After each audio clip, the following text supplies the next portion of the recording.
Have you ever thought to yourself, how on earth does a product go from one place where it's manufactured and all the way to the shelf in the shop? It's got some travelling to do. Well, it's not done very simply, you know. It goes through a distribution base and an importer. So we thought we'd have a look round how one of those importers and distribution bases works.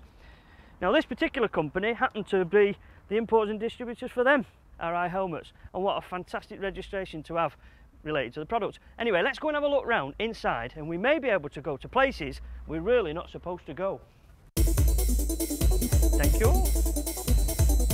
See, when you come to these places, it's all very official. You do have to wear your visitor's pass.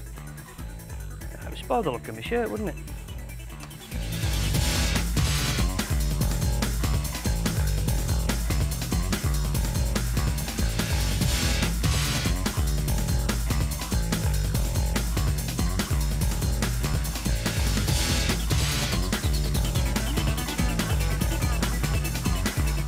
Tell you what, that is one shitload of stuff in it, eh? It's a huge warehouse, and what you've just seen there is actually only just the picking bits.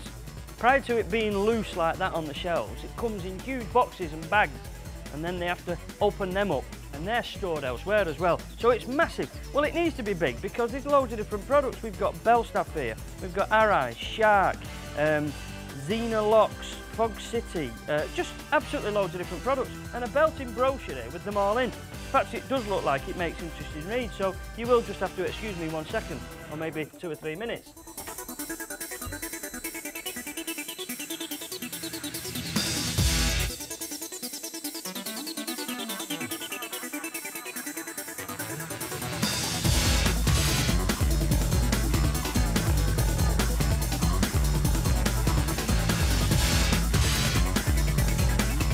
Now, all those boots, helmets, gloves and everything else then has to be sent out to the dealers. So what they'll do is they'll stick them in boxes such as this, label them up, and they'll be collected by a huge 40-foot container, and at least one of those a day will go out of this distribution base. So it's a serious amount of stuff.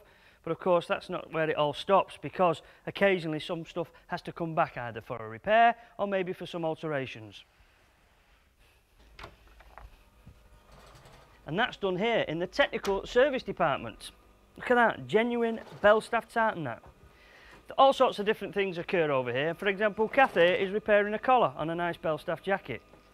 Then there's a lady over here who is currently messing around with some helmets because they need a bit of attention. This lady's doing some repairs on leather, and that brings me to this subject. For example, see this pair of pants? You could go into a shop and buy these Belstaff pants off the shelf, find that maybe the leg length is too long, which is a problem that I certainly have. They will indeed collect them, shorten them for you, and return them, and it's a same-day service. Now that is pretty impressive, isn't it? You don't get that sort of service everywhere, you know. There are other technical service departments as well, so not just for clothing, for example. They've got one here for crash helmets, for example. Look, Andrew's just had a job done on that particular helmet over there, and Mark looks like he's trying to work out the alphabet. But it doesn't stop there. No, there's an even bigger department over here. This is the place where they do the servicing, repairs and the likes on these, the Yoshimura exhaust cans. So, for example, if you chuck your bike up the road and damage your can, your pride and joy that you spent your hard-earned on, you can indeed get it repaired. They'll re-sleeve your can, polish it up, ready for action. Now, it's not only distribution of products that this particular company do, Phoenix. What they also do is design and produce products, and the brand that they do is Belstaff. Now, they've been going an awful long time. In fact, they're the oldest manufacturer of motorcycle clothing in the world. Now, this particular lady here hasn't been working since day one, I must admit. A recent addition to the family, you might say, and it's a designer. Frida is designing some stuff for 2003. Don't look, you're not allowed to see, it's a secret. And also, look, she's been choosing some new products, some new materials. So we have to look in advance, right the way forward to 2003, for example. So you might want to see what's available for you to buy now in 2002. So here we have the fantastic Celsius jacket. Now, this is sort of the flagship in the range. It's a belting bit of kit. Now, it's £300, but it's worth every penny because it's fully featureful. I mean, it's just unbelievable. It's got all sorts of adjusters on the sleeves. It's got a very, very high-tech material that's intelligent. So it works out whether you want to be cool or warm and does the job for you.